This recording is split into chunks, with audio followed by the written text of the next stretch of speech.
Process further decisions, आप register open कर लें सभी, sell as it is at split off point और सेल आफ्टर फर्दर प्रोसेसिंग। बेटे मुझे डिसाइड करना है कि ग्रेजुएट के बाद सीधा ही मैं जॉब करूं या कुछ और पढूं, कुछ प्रोफेशनल कोर्स करूं और उसके बाद जॉब करूं। इसी तरह से एक कंपनी है इंडियन ऑयल, ONGC। बेटे उनका मेन काम क्या है? एक्सट्रैक्ट करना ऑयल फ्रॉम सी।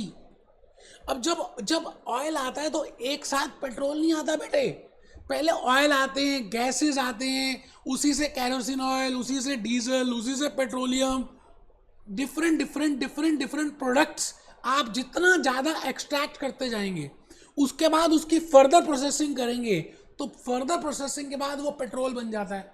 अगर आप क्रूड ऑयल बेचेंगे तो उसका प्राइस अलग है, डीजल का प्राइस अलग है, पेट्रोल का प्राइस अलग है, गैसेस का प्राइस अलग है। It means all have different prices. मेरी बात आप समझ रहे हैं?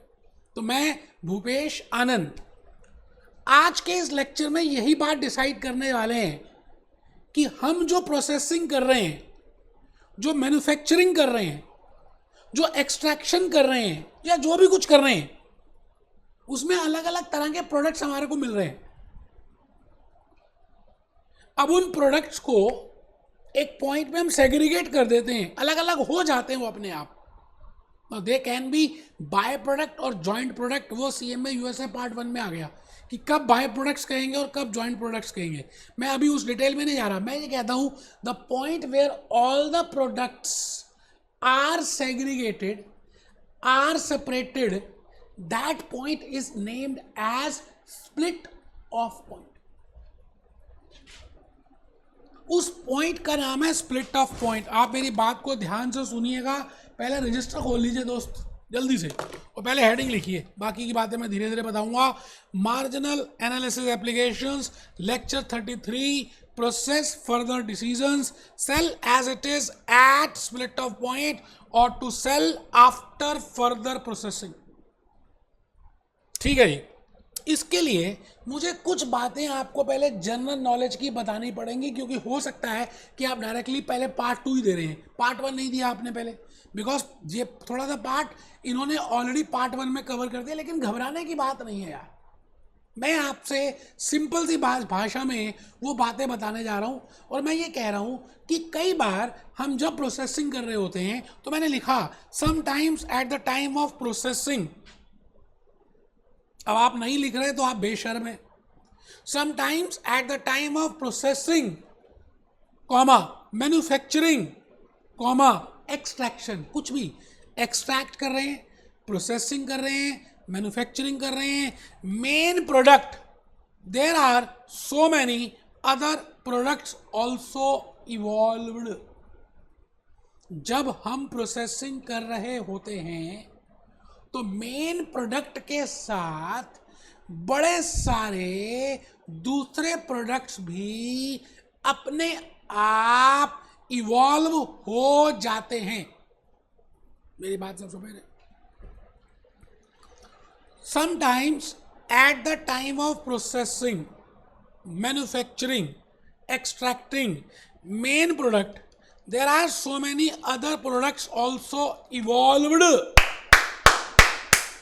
बेटे उन प्रोडक्ट्स को या तो हम बाय प्रोडक्ट्स कह सकते हैं और या जॉइंट प्रोडक्ट्स भी कह सकते हैं। अब हम इस डिटेल में नहीं जाएंगे कि when we are saying it as by products and when we are saying as joint products, वो डिटेल में नहीं जा रहे।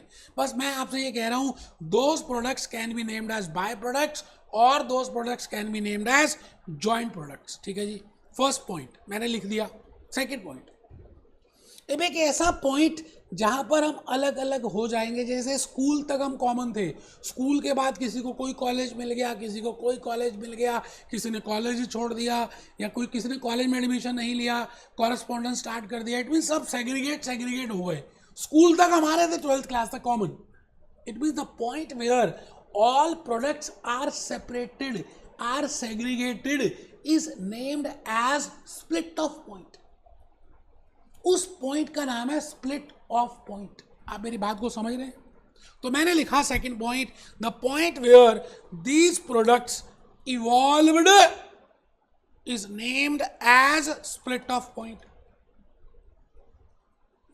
मैंने एक जान के आपके सामने एक प्रोसेस की एक श्रृंखला बनाई, मैंने जान के इसको कहा let this be process and let this point where all the products are segregated, where all the products are separated, उस पॉइंट का नाम है split off point. And the cost which is incurred up to this point is named as joint cost. ये आपको मालूम है, मुझे पता है, you did in graduation also, but मेरा प्यार है इसलिए मैं थोड़ा सा बताना चाहता हूँ. मैं आपसे ये कह रहा हूँ कि as a management accountant in this decision मुझे ये डिसाइड करना है कि ये जो प्रोडक्ट्स निकले हैं इनको अभी बेच दें या इनके ऊपर कुछ प्रोसेसिंग करके फिर बेचें. अब आप जब प्रोसेसिंग करेंगे तो आपको यहाँ पर फर्दर प्रोसेसिंग कॉस्ट इनकर करनी पड़ेगी. It means you have to incur some additional cost. That additional cost will be incurred after split off point. It means up to split off point, the cost which is incurred is joint cost. It is common cost. It is sunk cost. It has already been incurred. You cannot decide on this. Even you don't have to decide that whether this cost has been incurred or not. That has to be incurred. आपका decision है कि यहाँ पर जब segregate हुए और अलग अलग प्रोडक्ट्स बने तो उसके बाद वहीं पे बेच दें या कुछ प्रोसेस और करें और फिर बेचें. It is but natural that when you process it further, you can sell it at a higher price. जैसे एक कंप्यूटर है, आप उस कंप्यूटर को एज इट इज बेच दें या उसको पहले अपग्रेड करा के फिर बेचें. अच्छा, अपग्रेड कराने से पहले बेचेंगे तो उसकी वैल्यू कुछ अलग होगी. That will be less than the value when you get it upgraded and then sell it. Milk है बेटा, आप छोटा सा एग्जांपल बताओ, मिल्क को एज इट इज मिल्क बेच देते हैं कंट्री डिलाइट, अमूल, और हम मिल्क को एज इट इज नहीं सेल कर रहे, हम उसकी फर्दर प्रोसेसिंग कर रहे हैं, हम उसका बटर निकाल रहे हैं, फिर बटर का घी बना रहे हैं और कुछ कॉस्ट इनकर कर रहे हैं. तो सवाल आता है, क्वेश्चन आता है as a management accountant, whether I should sell it as a ghee और whether I should sell it as a milk. Now when I sell it as a ghee I have to incur some more cost. No doubt the selling price will be more. So that is the main point, we have to consider it, we have to decide it, we have to give the recommendation to the top management. आप मेरी बात समझ पा रहे हैं? Point number 2 लिखिएगा, नहीं लिखा तो लिख लीजिए, लास्ट मौका दे रहा हूं. The point where these products evolved is named as split off point.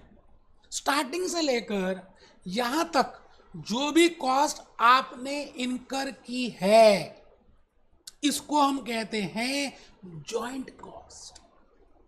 और जॉइंट कॉस्ट के बाद जो कॉस्ट, स्प्लिट ऑफ पॉइंट के बाद जो कॉस्ट इनकर होती है इसको हम कहते हैं after split off point cost और फर्दर प्रोसेसिंग कॉस्ट और एडिशनल कॉस्ट और relevant cost, because that is the cost which is relevant for a management accountant. The common cost is not relevant, because we have to decide that whether I should sell it at this point or whether I should sell it at this point. It means the cost which has already been incurred is of no use. I will be considering that point. आइए जी, मैं भूपेश आनंद third point की तरफ आ गया. Cost incurred up to split off point, which we have already seen in the graph, in the diagram. The cost up to that split off point, the cost up to that split off point is named as joint cost. ठीक है जी. Cost incurred after split off point, उसके बाद split off point के बाद, split off point के बाद जो भी cost incur होती है उसका नाम है further processing cost, additional cost. अब आप ये बताइए, जब आप ग्रेजुएट होंगे तो आपको एक्स अमाउंट ऑफ पैकेज मिलेगा, but when you do after along with graduation और आफ्टर ग्रेजुएशन सीएम में यूएसए, तो आपको X plus something amount of package मिलेगा. सो आपको डिसाइड करना है कि whether you are happy with X amount of dollars of package और X plus something with package. Getting my point? तो यही बात हम यहाँ डिसाइड करने वाले हैं। आइए जी, बड़ा ही प्यार से आराम से डिसाइड करेंगे। स्टेटमेंट शोइंग ऑल्टरनेटिव प्रपोजल्स वैसे लिखेंगे। Proposal number 1, to sell it at split off point. Proposal number 2, to sell it after further processing. Step number 1 हो गया। Step number 2, profitability statement of alternative proposals. दोनों proposals की हम income statement बनाएंगे कि भाई अगर हम स्प्लिट ऑफ पॉइंट में बेचें तो सेल कितनी होगी, कॉस्ट कितनी होगी, कॉस्ट क्या जॉइंट कॉस्ट ही होगी। अगर हम टोटलिटी अप्रोच फॉलो करें तो प्रॉफिट आ जाएगा, और अगर हम स्प्लिट ऑफ के बाद बेचें तो कितनी सेल होगी, कितनी कॉस्ट होगी, प्रॉफिट कितना आएगा। Then we can compare both the profits and we can enjoy and we can give the recommendation. चलिए जी, चलिए। Now it is important to find out whether or which product to be sold at split of point and which product to be sold after further processing। ऐसा भी हो सकता है कि आपके पास बड़े सारे 3-4 प्रोडक्ट्स आ गए, तो हम प्रोडक्ट वाइज भी डिसाइड कर सकते हैं, क्योंकि कई बार कुछ प्रोडक्ट्स में प्रॉफिटेबल होता है, कुछ प्रोडक्ट्स में लॉस मेकिंग होता है। तो we have to decide that whether you should sell it at split off point और whether we should sell it after further processing. Even for product wise we have to decide. Following are the decision criterias. बस जी बस 2-3 बातें लिखनी है, फिर हम सीधा आ जाएंगे हॉक में और ये क्वेश्चन करके देखेंगे आराम से। बेटे कुछ जल्दी है ही नहीं यार, सारे लॉजिक्स आपको पता है। ऑफिशियली बस मैं कंप्लीट कर रहा हूँ। पहली बात आप सब लिख रहे हैं डिसीजन क्राइटेरियाज। पहला क्राइटेरिया है joint cost is irrelevant cost. आपने बताना है that why joint cost is irrelevant. Joint का वैसे दूसरा नाम है कॉमन कॉस्ट। आप बताइए, कॉमन कॉस्ट मतलब ऐसी कॉस्ट जो इकट्ठी हुई थी, कंबाइंड में हुई थी, मिलकर हुई थी, उसका नाम है भाई साहब कॉमन कॉस्ट। अब वो इनकर हो चुकी है, क्योंकि उसके इनकर होने के बाद ही तो हमें ये सारे प्रोडक्ट्स पता चले। अब इसको आगे बनाएं या यहीं पे बेचें, ये जो कॉस्ट है it is irrelevant. Second criteria is joint cost is common cost और संक कॉस्ट, जो डूब चुकी, जो हो चुकी, जो इररेलेवेंट। अच्छा, तीसरी बात बड़ी प्यारी लिखी है मैंने। इधर आप टोटलिटी अप्रोच फॉलो कर सकते हो, जो मैंने अभी बताया। Statement number 1, step number 1, table showing this proposal number 1 to sell it at split of point, second is to sell it after further processing, step number 2 income statement। ये तो हो गया टोटलिटी अप्रोच। लेकिन आप इंक्रीमेंटल अप्रोच भी follow कर सकते हैं। मतलब मैं अभी जो क्वेश्चन कराऊंगा ना हॉक से, उसमें दोनों अप्रोचेस कराऊंगा, जिससे आपको पता चले कि टोटलिटी क्या और इंक्रीमेंटल क्या है। बेटे इंक्रीमेंटल में हम खाली इंक्रीमेंटल रेवेन्यू देखेंगे, इंक्रीमेंटल कॉस्ट देखेंगे और इंक्रीमेंटल प्रॉफिट देखेंगे। मतलब अगर हम प्रोसेस फर्दर कर दें तो कितनी ज़्यादा सेल होगी, कितनी ज़्यादा कॉस्ट इनकर करनी पड़ेगी और कितना ज़्यादा प्रॉफिट होगा, बस उसी को देखेंगे। That is named as incremental. So incremental approach में हम क्या लिखते हैं, इंक्रीमेंटल रेवेन्यू, इंक्रीमेंटल कॉस्ट को लेस करेंगे, इंक्रीमेंटल प्रॉफिट आ जाएगा आराम से। बेटे कुछ जल्दी है ही नहीं। Incremental approach to be followed, incremental revenue less incremental cost is equal to incremental profit.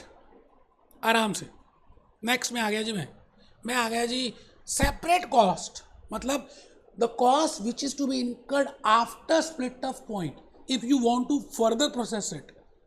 additional cost और further processing cost are relevant। भाई जब आप रेवेन्यू देख रहे हैं एडिशनल कितना है, स्प्लिट ऑफ पॉइंट में ग्रेजुएट बनने के बाद आपको 12 लाख का पैकेज मिल रहा है, 15 लाख का मिल रहा है, तो इंक्रीमेंटल पैकेज कितना हुआ, 3 लाख का। आपकी कॉस्ट यहाँ कुछ नहीं लगी, लेकिन यहाँ 2 लाख रुपए के आपको टोटल अमाउंट लग गया, ऐसे एज्यूम कर रहे हैं। तो इंक्रीमेंटल कॉस्ट कितनी हुई, तो इंक्रीमेंटल बेनिफिट कितना हुआ। It means it is better to go for further processing. आप समझ रहे हैं।